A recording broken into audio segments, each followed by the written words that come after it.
ओम शांति। 17 मार्च के ईश्वरीय महावाक्य। मीठे बच्चे, तुम्हें भक्ति की रोचक बातों की बजाय रूहानी बातें सबको सुनानी है। रावण राज्य से मुक्त करने की सेवा करनी है। प्रश्न है, सेवा में सफलता प्राप्त करने के लिए मुख्य कौन सा गुण चाहिए? जवाब, निरअहंकारिता का गुण। महावीर के लिए दिखाते हैं, जहाँ भी सत्संग होता था वहाँ जुतियों में जाकर बैठता था, क्योंकि उसमें देह अभिमान नहीं था, परंतु इसमें बहादुरी चाहिए। तुम कोई भी ड्रेस पहनकर उन सत्संगों में जाकर सुन सकते हो, गुप्त वेश में जाकर उनकी सेवा करनी चाहिए। गीत है आज का, ओम नमो शिवाय। ओम शांति। आज के मेन पॉइंट्स हैं, पतित पावन भगवान को कहते हैं। पतित मनुष्य पावन परम पिता परमात्मा को पुकारते हैं। पावन माना ही पवित्र है। वो 1 सेकंड में जीवन मुक्ति दे सकते हैं। कहते भी है ना, जनक को सेकंड में जीवन मुक्ति मिली, नाम एक का गाया है। सेकंड में जीवन मुक्ति अर्थात सुख शांति मिली। कहते भी हैं, शांति सुख और बड़ी आयु चाहिए। छोटेपन में कोई मरता है तो कहते हैं अकाले मृत्यु आ गया, पूरी आयु नहीं बताई। अब बाप तो जो कुछ करके गए हैं उनका ही गायन है। सेकंड में जीवन मुक्ति जरूर, पहले जीवन बंद में होंगे ना। बंद मतलब कलयुग का अंत। जीवन मुक्त सतयुग की आद को कहते हैं। कहते जनक मिसल घर गृहस्थ में रहकर जीवन मुक्ति पाओ। बाबा समझाते 2 ही अक्षर हैं, राजयोग और ज्ञान। अब भारत बहुत दुखी है, पहले सूर्यवंशी था।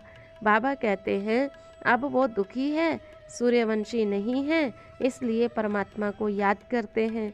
वह राजयोग और ज्ञान शिव बाबा ने ही दिया था, यह कोई जानते नहीं है। बाबा से वर्षा लेने में बच्चों को कोई तकलीफ नहीं होनी चाहिए। यह तो रूहानी शिक्षा है जो सुप्रीम रूह ही देते हैं। वह सब तो मनुष्य शास्त्रों की शिक्षा देते हैं। बाबा कहते बच्चे मैं आया हूँ, यहाँ अपार दुख है, मैं आकर के तुमको अपार सुख देता हूँ।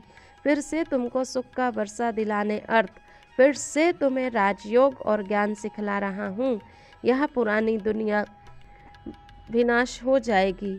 ये ड्रामा की समझानी भी देनी पड़े, जिसके लिए यह चित्र बने हुए हैं। चित्रों पर समझाने में घंटा लग जाता है।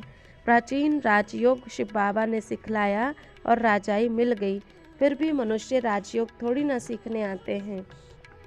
बाबा कहते बच्चे तुम बाप और वर्षे को याद करो, हनुमान मिसल जुतियों में भी बैठ जाओ, निरअहंकारी बनो। अच्छा मीठे मीठे सिक्किलधे बच्चों प्रति माता पिता बाप दादा का याद प्यार। Good morning. धारणा के लिए सार है, सभी भक्ति रूपी सीताओं को रावण की कैद से छुड़ाना है। सेकंड में मुक्ति जीवन मुक्ति की राह दिखानी है। बाप और वर्षे को याद करना है। देह अभिमान छोड़ महावीर बन सेवा करनी है। विचार सागर मंथन कर सेवा की नई नई युक्तियाँ निकालते रहना है।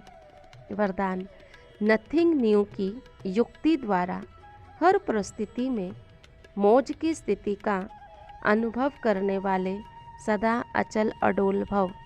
नथिंग न्यू की युक्ति द्वारा हर परिस्थिति में मौज की स्थिति का अनुभव करने वाले सदा अचल अडोल भव।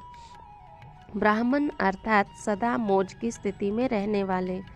दिल में सदा स्वतः यही गीत बजता रहे, वाह बाबा और वाह मेरा भाग्य। दुनिया की किसी भी हलचल वाली परिस्थिति में आश्चर्य नहीं, फुल स्टॉप। कुछ भी हो जाए लेकिन आपके लिए नथिंग न्यू, कोई बात नई नहीं है। इतनी अंदर से अचल स्थिति हो, क्या क्यों में मन मूंझे नहीं, तब कहेंगे अचल अडोल आत्माएं। स्लोगन है, वृत्ति में शुभ भावना हो, शुभ कामना हो तो शुभ वाइब्रेशन फैलते रहेंगे। स्वमान है, मैं अचल अडोल आत्मा हूँ। ओम शांति। आज की मुरली से कुछ पूछा जा रहा है, इसका जवाब आप ज़रूर दें ताकि हमें पता चले कि आप मुरली ध्यान से पढ़ रहे हैं। आज बाबा ने कहा ब्राह्मण अर्थात, इसे पूरा करेंगे। दूसरा, दिल में कौन सा गीत स्वतः बजता रहे। तीसरा है सदैव शुभ वाइब्रेशन फैलते रहें, उसके लिए हम क्या करें। चौथा है कौन सी रोचक बातों की बजाय रूहानी बातें करनी है। और पांचवा है आज का गीत क्या था और हमें संजीवनी बूटी किनको देनी है और कैसे देनी है।